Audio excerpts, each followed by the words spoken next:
আজকে মানুষ বললে ঘুরতে এসেছিলাম, তো ফেরার পথে অন্য আরেকটা জাতের অ্যাপেল দেখলাম, যেটা হচ্ছে আমেরিকান অ্যাপেল।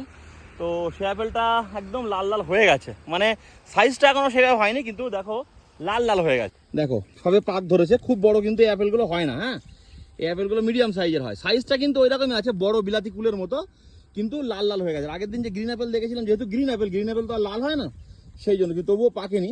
বাট এটার সিচুয়েশন কি সেটা একটু দেখবো।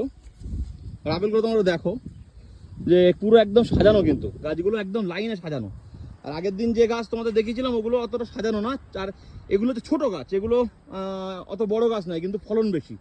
আর আগের দিন যেগুলো দেখছিলাম গাছ বড় কিন্তু এত ফলন নয়, এগুলো তো পুরো একদম ভরে ভরে ফলন। দেখো একদম আপেল সাজিয়ে আছে। এবার হচ্ছে খেয়ে দেখার পালা। এবার চরিকা আপেল নিয়েছি। এই অ্যাপেলটা খুব শক্ত, কিন্তু অতটা টক নয়, অনেকটা মিষ্টি হয়ে গেছে। এই অ্যাপেলটা কিন্তু এখন মনে হচ্ছে খাওয়া যাবে।